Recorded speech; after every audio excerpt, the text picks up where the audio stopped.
Hello everyone, welcome back to my YouTube channel Kavya classes Gorakhpur. Friends, मैं हूं मंजित कुमार और आपके अपने यूट्यूब चैनल काव्य क्लासेस पर एक बार फिर से मैं आपका वेलकम करने के लिए नए वीडियो के साथ प्रेजेंट हुआ हूं।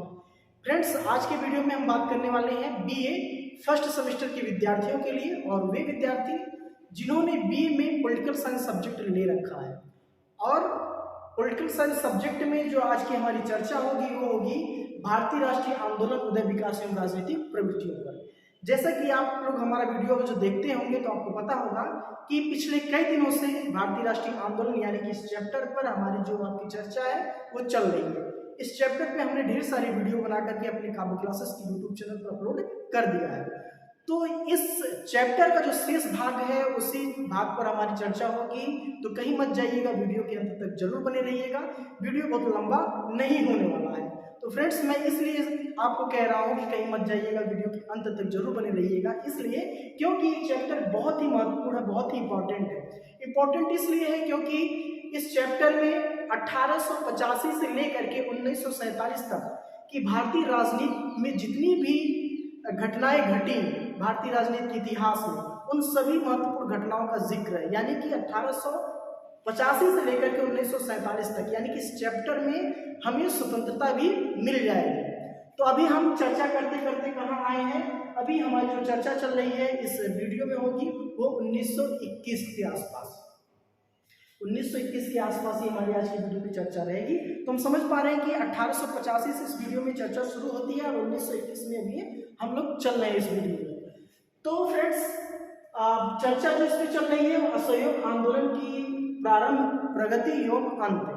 तो हमने पिछले वीडियो में देखा था कि ऐसा क्या कारण था कि महात्मा गांधी को असहयोग आंदोलन करना पड़ा। तो हमने कई वीडियो में चर्चा किया है कि मित्रों, जब कोई भी घटना होती है तो उसके पीछे कोई ना कोई प्रमुख कारण होता है। तो इसी असहयोग आंदोलन के पीछे बहुत सारे महत्वपूर्ण कारण बताए जाते हैं। तो क्या क्या कारण थे इस पे आज मैं चर्चा नहीं करूंगा क्योंकि वीडियो बहुत लंबा हो जाएगा। तो इसके पीछे क्या क्या कारण थे वो देखना चाहते हैं तो आप हमारे पिछले वीडियो में जाकर के देख सकते हैं। तो देखिए, असहयोग आंदोलन की प्रारंभ, प्रगति एवं अंत। तो असहयोग आंदोलन का अर्थ ही यही होता है मित्रों कि सहयोग ना करना, यानी कि हम जो भारतीय कांग्रेस के नेता थे उस समय ब्रिटिश सरकार का सहयोग करते थे कई मामलों में, और महात्मा गांधी ने निश्चय किया कि अब हमें क्या करना है, ब्रिटिश सरकार का सहयोग नहीं करना है, अब हम क्या करेंगे, असहयोग आंदोलन चलाएंगे। तो आपको पता होगा कि महात्मा गांधी ने असहयोग आंदोलन में सबसे पहले केसरी हिंद की उपाधि जो थी वो क्या कर दिया था, उसका त्याग कर दिया था।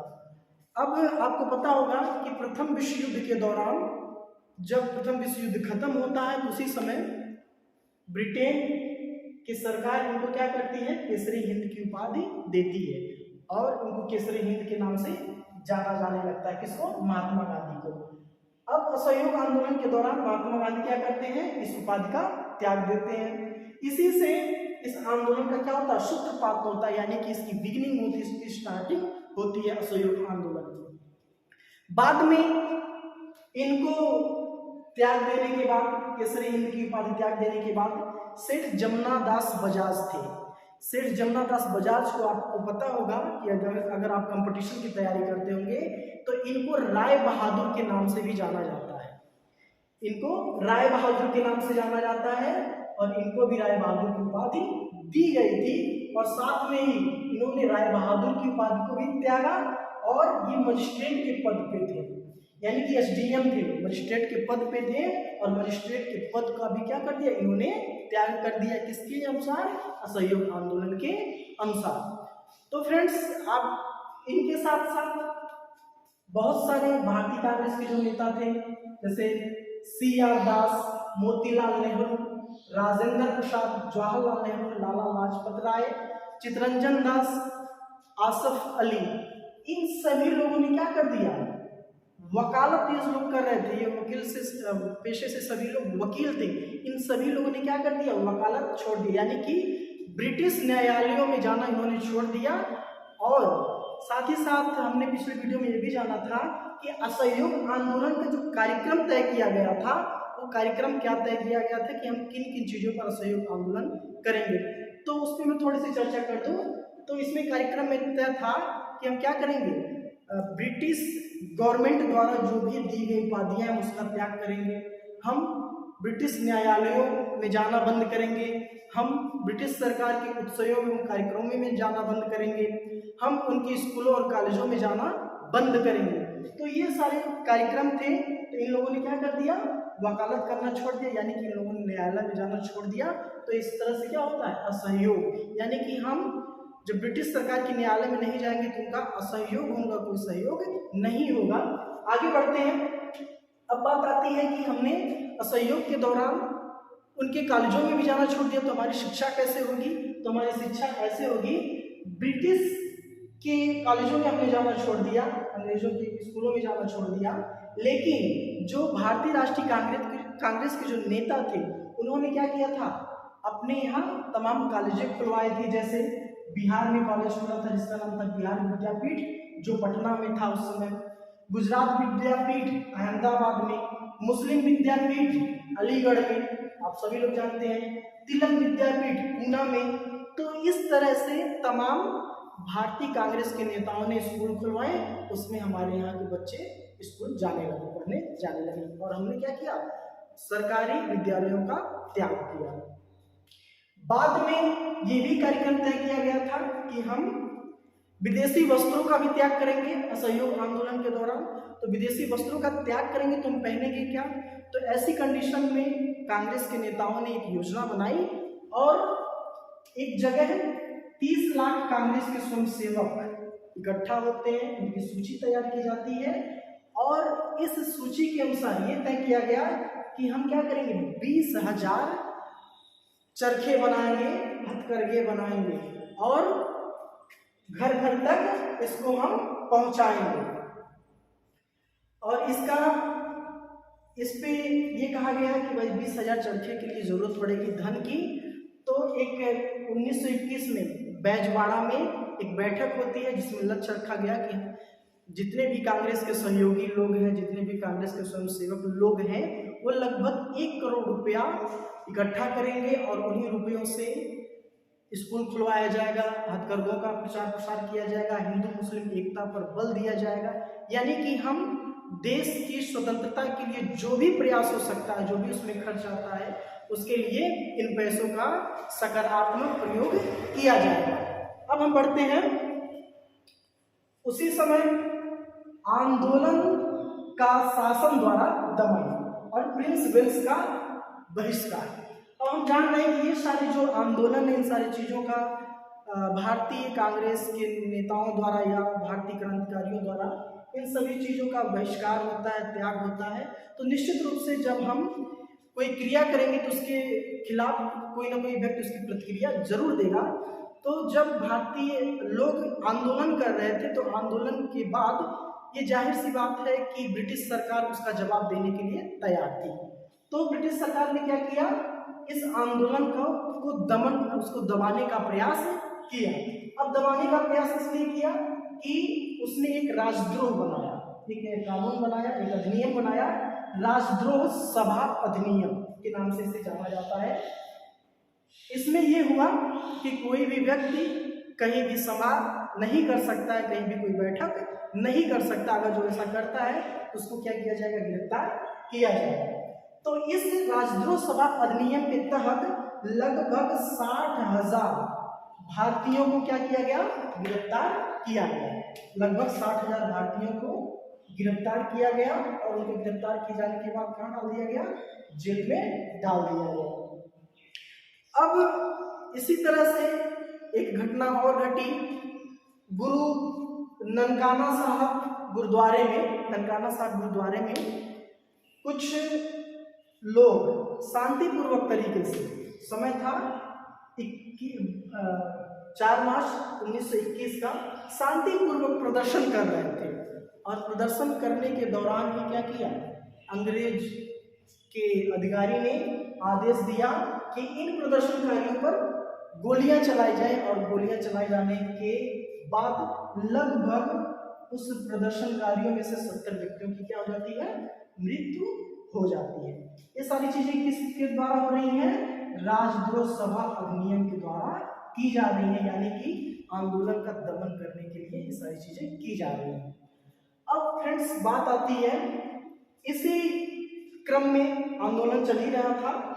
20 अगस्त 1921 को अली बंधु का नाम आप लोग जानते हैं, और मौलाना शौकत अली, मौलाना मोहम्मद अली, ये दोनों भाई थे। बंधु का मतलब भाई होता है, आप सबको पता ही होगा। ये दोनों लोग किसी आयोजन में भाषण दे रहे थे, और भाषण के दौरान ऐसा अंग्रेजों के द्वारा आरोप लगाया गया कि आपने क्या किया, हिंसा फैलाने का भाषण दिया, हिंसात्मक रूप से भाषण को उत्तेजित करने का काम किया। और इसी भाषण के आरोप में सितंबर 1921 को अली बंधु को क्या कर लिया जाता है, ब्रिटिश सरकार के द्वारा गिरफ्तार कर लिया जाता है। अब समय आता है प्रिंस ऑफ वेल्स, उसी दौरान उसी साल में प्रिंस ऑफ वेल्स भारत की यात्रा पर आने वाले थे। अब उनका आगमन होने वाला था नवंबर में, और इतना आंदोलनकारी घटनाक्रम भारत में चल रहा था। आंदोलनकारी आंदोलन कर रहे थे, वो अपना प्रदर्शन कर रहे थे, और सरकार का काम था उस प्रदर्शन को दबाना, और सरकार उस प्रदर्शन को दबाना चाह रही थी। तो ये जो सिलसिला था आंदोलन करने का, आंदोलन को दबाने का, ये घटनाक्रम उस दौरान भारत में चल रहा था। अब मामला यहाँ ये होता है कि उस समय का जो गवर्नर जनरल था भारत में, लॉर्ड, जिसका नाम था लॉर्ड रीडिंग जो है वो कहता है महात्मा गांधी से, भारत में शांति करने का प्रयास करता है कि आप ये आंदोलन वापस लीजिए या फिर शांतिपूर्ण भारत में माहौल बनाइए, क्योंकि प्रिंस ऑफ वेल्स भारत की यात्रा पर आने वाले हैं। तो मोतीलाल नेहरू लॉर्ड रीडिंग से मध्यस्थता महात्मा गांधी से करवाते हैं। महात्मा गांधी सहमत नहीं होते हैं। वो कहते हैं कि जब तक अली बंधुओं, यानी कि अली बंधुओं को जब तक रिहा नहीं किया जाता है, उनको जेल से छोड़ा नहीं जाता है, तब तक शासन से कोई वार्ता करने का प्रश्न ही नहीं उठता है। और ना महात्मा गांधी मानने को तैयार थे, ना ब्रिटिश की सरकार अली बंधुओं को रिहा करने के लिए तैयार थी। इसी क्रम में समय आ जाता है प्रिंस ऑफ वेल्स का भारत आने का, यानी कि 17 नवंबर 1921 को प्रिंस ऑफ वेल्स भारत की यात्रा पर आते हैं। और यात्रा पर आने के बाद भारतीय लोगों के द्वारा उनका जमकर खुलकर विरोध किया जाता है।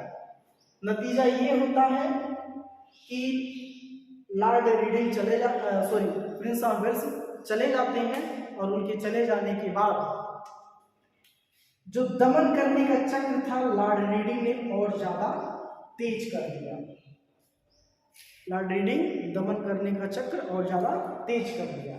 और इसी पर रजनी पामदत्त कहते हैं कि जनता की नफरत का ऐसा व्यापक प्रदर्शन कभी भारत में नहीं देखा गया था। यानी कि भारतीय जनता इतनी उग्र हो गई थी प्रिंस ऑफ वेल्स के आने के बाद, उनके सामने बहुत बड़े पैमाने पर प्रदर्शन कर रही थी। तो वही रजनी पामदत्त कहते हैं कि इतना बड़ा व्यापक प्रदर्शन भारत के इतिहास में कभी नहीं देखा गया। फिर मित्रों समय आता है फरवरी का 1922 आता है, नवंबर का महीना चल ही रहा है। फिर घटनाक्रम में परिवर्तन होता है 1922 में। महात्मा गांधी ब्रिटिश शासन को पत्र लिख करके 7 सप्ताह का अल्टीमेटम देते हैं। कहते हैं कि अगर जो ब्रिटिश सरकार अपना कदम पीछे नहीं खींचती है तो हम क्या करेंगे, सविनय अवज्ञा आंदोलन के साथ साथ हम इस आंदोलन में कर ना दो का भी आंदोलन शामिल करेंगे। कर ना दो का आंदोलन इसी असहयोग आंदोलन के दौरान प्रारंभ हुआ था। तो उम्मीद करता हूँ फ्रेंड्स वीडियो आपको समझ में आया होगा। वीडियो अच्छा लगे तो अपने मित्रों तक शेयर जरूर करिएगा और चैनल को सब्सक्राइब भी करिएगा। मिलते हैं अगले वीडियो में, तब तक के लिए जय।